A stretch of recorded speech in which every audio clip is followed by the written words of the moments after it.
तो बच्चों आज का टॉपिक है बॉन्ड लेंथ।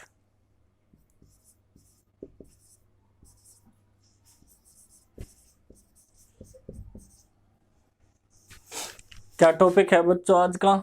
Bond length.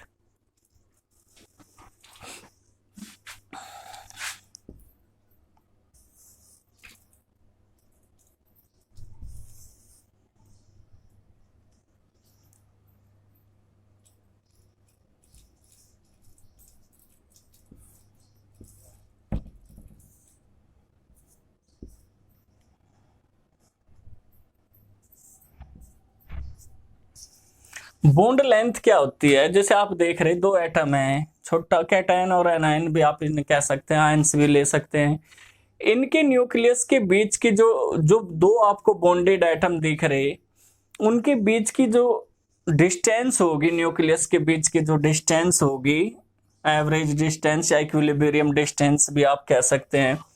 तो जो टू बॉन्डेड एटम्स हैं, बड़े ध्यान से देखें, अगर दो बॉन्डेड एटम्स हैं और उनके बीच की जो एवरेज या फिर इक्विलिब्रियम डिस्टेंस होगी, वो ही क्या कहलाती है बच्चों? Bond length.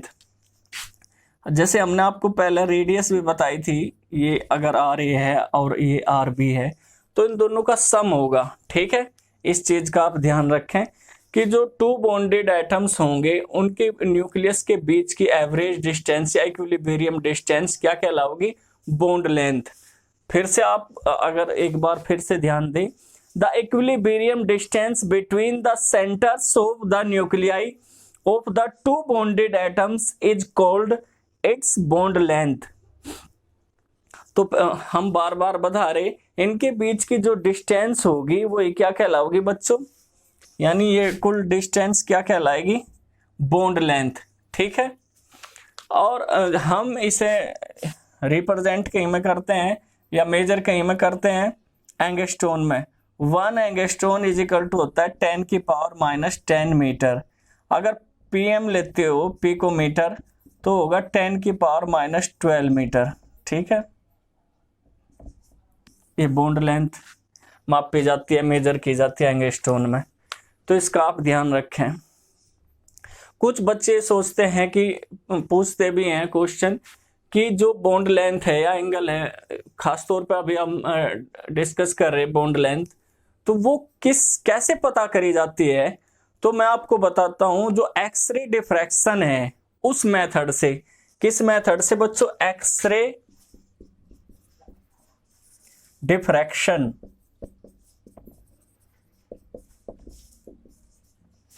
मेथड नोट कर ले सभी, एक्सरे डिफ्रैक्शन मेथड या फिर इलेक्ट्रॉन डिफ्रैक्शन मेथड भी हम इसे कह सकते हैं, इलेक्ट्रॉन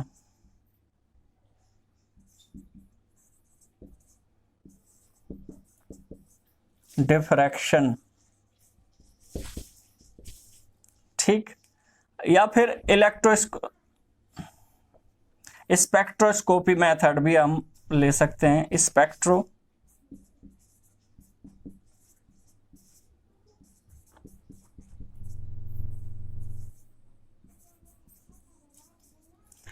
तो ये इनके द्वारा हम मेजर करते हैं बॉन्ड लेंथ को। सभी बच्चे ध्यान दें, इलेक्ट्रॉन डिफ्रैक्शन मेथड या स्पेक्ट्रोस्कोपिक, ठीक, या फिर एक्सरे डिफ्रैक्शन मेथड। इन मेथड के द्वारा हम किसी भी एटम के बीच, जो बॉन्डेड एटम है उसके बीच बॉन्ड लेंथ मेजर कर सकते हैं। और ये मेजर कहीं में एंगस्ट्रोन और ये पीएम में भी आप ले सकते हो। ठीक है, एक एंगस्ट्रोन यानी 1 एंगस्ट्रोन बराबर होता है 10⁻⁻10 मीटर, और ये होगा पिकोमीटर में 10⁻⁻12 मीटर। तो सभी बच्चे स्क्रीनशॉट ले लें।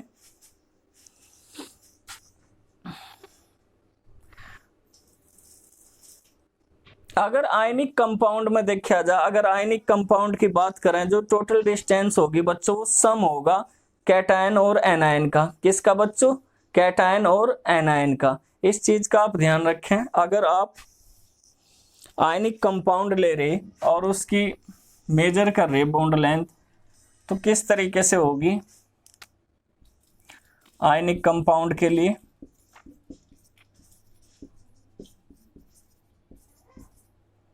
जो डी होगी वो R positive plus R negative. ठीक है, इस चीज का आप ध्यान रखें, यानी सम होगा कैटायन और एनायन का, सम ऑफ कैटायन एंड एनायन। अगर कोवलेंट बॉन्ड है तो उसमें क्या होगा बच्चों, उसमें भी जो उनकी रेडियस वगैरह हैं उनका क्या होगा, ये सम होगा। जैसे फॉर एग्जांपल अगर हम HCl के लिए लें,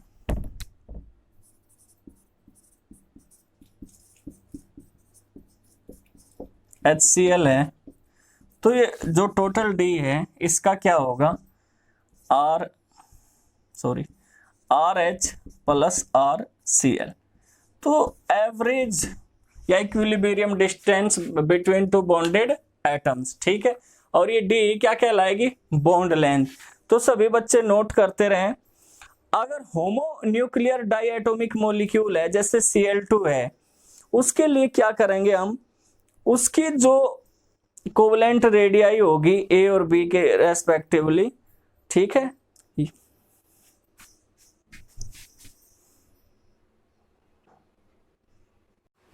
तो कुछ फैक्टर्स हैं जो बॉन्ड लेंथ को इफेक्ट करते हैं या फैक्ट उस पर प्रभाव डालते हैं, वो देख लो। सबसे पहला फैक्टर कौन सा हो सके बच्चों, साइज ऑफ एटम।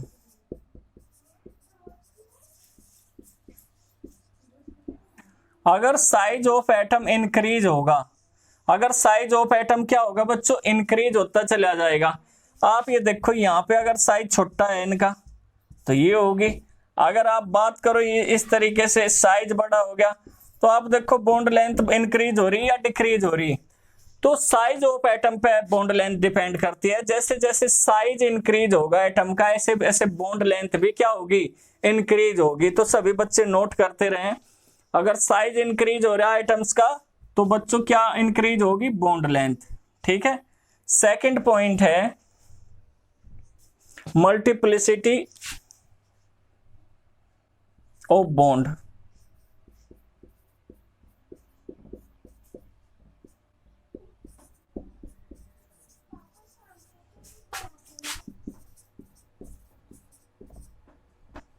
इसका मतलब क्या है, मल्टीप्लिसिटी का मतलब यह है कि जैसे जैसे एटम्स के बीच बॉन्ड्स बढ़ते चले जाएंगे, जैसे अगर आप यहां देखो ए और बी के बीच सिंगल बॉन्ड, ए और बी के बीच डबल बॉन्ड, ए और बी के बीच ट्रिपल बॉन्ड। ठीक, तो जैसे जैसे उनके बीच बॉन्ड बढ़ते चले जाएंगे तो ये जो एटम्स हैं ये क्लोज आते चले जाएंगे। क्या होगा बच्चों, ये सबसे ज्यादा क्लोज कौन सा होगा इसमें, ये वाला, ये एटम इस एटम के सबसे ज्यादा क्लोजेस्ट होगा, नजदीक होगा।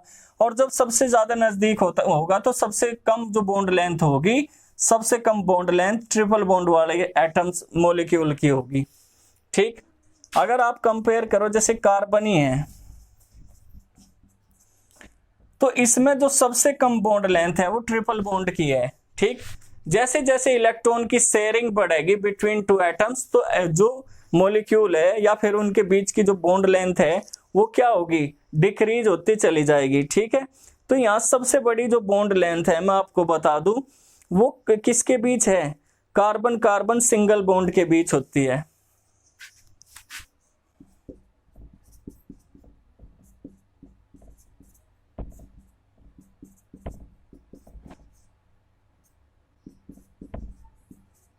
ये सारे पॉइंट ध्यान रखना बच्चों, सबसे ज्यादा जो बॉन्ड लेंथ होगी वो सिंगल बॉन्ड की और सबसे कम जो होगी वो ट्रिपल बॉन्ड की। ठीक है, नजदीक आ जाते हैं इससे जैसे जैसे उनकी शेयरिंग इंक्रीज होगी। तो न्यूक्लियस ऐसे इतने प्रोटॉन बढ़ रहे, इतने इलेक्ट्रॉन बढ़ रहे, तो उसमें क्या होगा, वो अपनी ओर न्यूक्लियस उन्हें खींचेगी जिससे साइज क्या होगा, डिक्रीज हो जाएगा। एक न्यूक्लियस उसे अपनी ओर खींच रही, ठीक है, तो साइज डिक्रीज हो गया। इधर से भी न्यूक्लियस अपनी ओर खींच रही इलेक्ट्रॉन्स को, यहाँ पे पॉजिटिव चार्ज बढ़ रहा, तो डिक्रीज होने पे क्या होंगे, पास पास आ जाएंगे। तो सभी बच्चे स्क्रीनशॉट लेते रहें। और नेक्स्ट है types of hybridisation.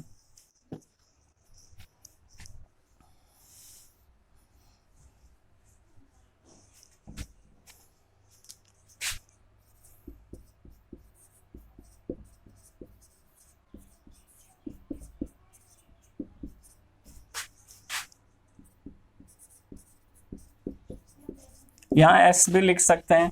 Type of hybridisation, ठीक है बच्चों, तो सभी बच्चे नोट करते रहें। हमने आपको बताया था पहले भी, हालांकि ये टॉपिक आने वाले हैं अभी इस यूनिट में, sp2 sp3। तो जिसमें एस कैरेक्टर ज्यादा होगा, जैसे 50% है यहाँ पे कितना है 33% के आसपास है, ठीक है, और यहाँ पे 25% है। तो जिस भी मॉलिक्यूल में या फिर एटम्स के बीच एस कैरेक्टर सबसे ज्यादा होगा, उसकी बॉन्ड लेंथ क्या होगी बच्चों, सबसे कम होगी। उसका रीजन क्या है, आप देखते हैं कि एस ऑर्बिटल्स जो है उसका साइज सबसे छोटा होता है, सबसे स्मॉल साइज होता है अगर कंपेयर करें पी ऑर्बिटल्स या डी ऑर्बिटल्स।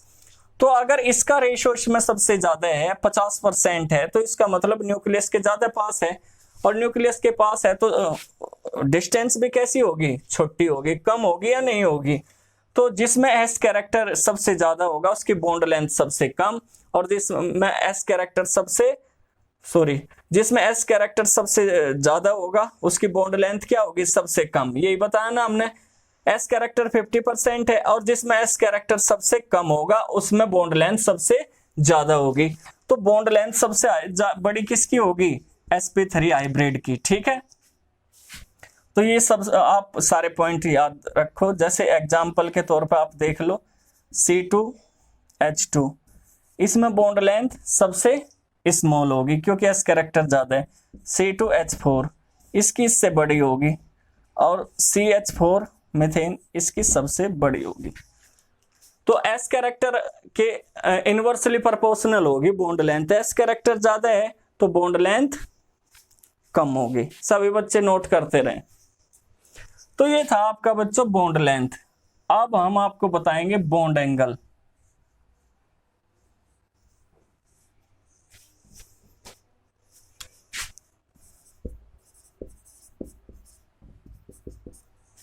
बॉन्ड लेंथ के बाद आपका बच्चों क्या टॉपिक है, बॉन्ड एंगल। तो बॉन्ड एंगल क्या होता है वो देख लें आप सबसे पहले।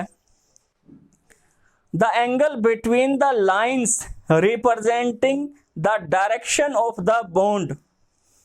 तो जो लाइंस है और डायरेक्शन रिप्रेजेंट करती है उनके बीच जो बॉन्ड होगा बच्चों, एंगल होगा, वो क्या कहलाओगा, बॉन्ड एंगल। जो आपको पता जो ऑर्बिटल्स हैं वो ही बॉन्ड फॉर्म करते हैं, उसमें जो इलेक्ट्रॉन है वो शेयरिंग करते हैं आपस में, ठीक है। और शेयरिंग करने के बाद हम उसे एक लाइन से रिप्रेजेंट करें, वो डायरेक्शन भी शो करता है। अगर एग्जांपल के तौर पे मैं आपको बताऊं, ए है, ये बी है, ये भी बी है, ये भी बी है, और ये भी बी है। ये देखो बच्चों, अगर आप एंगल देखोगे तो एंगल इनके बीच अगर आप देखोगे तो कितना होगा, 109 डिग्री 20 मिनट, जो हमने बताया था। टेट्राहेड्रल शेप है इसकी। तो एंगल फिर से आप सुन लो, the angle between the lines representing the direction. ये डायरेक्शन बता रही, किस चीज की बता रही बच्चों, बॉन्ड की। जो लाइंस बॉन्ड की, देखो ये कह रहा कि इस बी के साथ बॉन्ड फॉर्म हो रहा, ये इस बी के साथ बॉन्ड फॉर्म हो रहा। तो जो लाइंस बॉन्ड की डायरेक्शन शो करती है उनके बीच जो एंगल होगा वो क्या कहलाओगा बच्चों, बॉन्ड एंगल। ये ध्यान दे सभी बच्चे, जो लाइंस बॉन्ड की डायरेक्शन को शो करती हैं उनके बीच जो एंगल प्रेजेंट होता है ये भी बॉन्ड एंगल, ठीक है, ये भी बॉन्ड एंगल।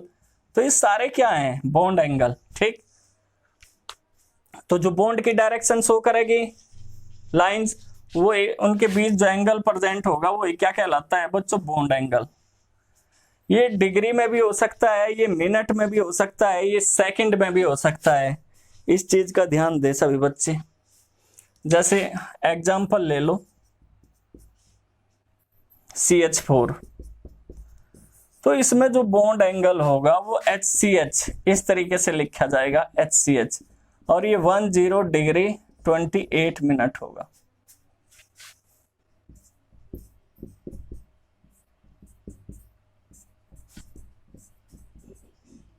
इस तरीके से।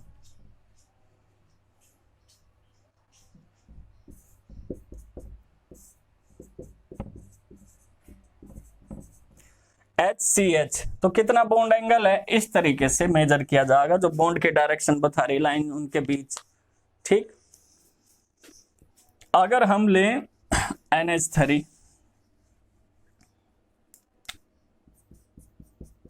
अमोनिया, तो इसमें जो होगा NHN के बीच, और वो होगा 107।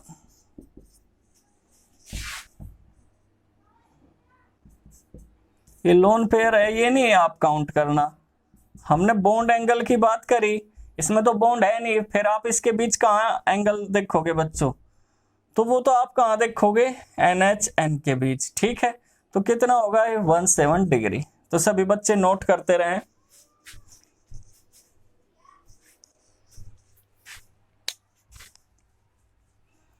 नेक्स्ट है H2O, उसमें टू लोन पेयर हो जाएंगे H2O, तो इसमें HOH के बीच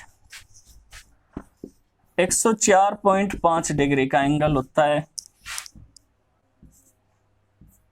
ये हमने बताया था ना आपको, V शेप होगी इसकी, आपको लोन पेयर से कोई लेना देना इसमें नहीं होता, सिर्फ आपको बॉन्ड पेयर देखने। बॉन्डेड एटम तो यही है, ये लाइंस तो रिप्रेजेंट करती है बॉन्ड। तो ये था बच्चों आपका बॉन्ड एंगल। ठीक है, जो बॉन्ड बना रही लाइंस उनके बीच जो बॉन्ड होगा उसे क्या कहते हैं, बॉन्ड एंगल। ये मिनट, डिग्री और सेकंड में रिप्रेजेंट कर सकते हैं सभी। और ये मेजरमेंट है, ये एक्सपेरिमेंटली है सारे, ऐसे ही नहीं कि ऐसे ही लिख दिए गए, ये सारे मेजर किए गए हैं, तब जाके आपको बताया जाता है कि इनके बीच कितना एंगल होगा, कैसी शेप होगी। ठीक है बच्चों, आज के लिए इतना ही।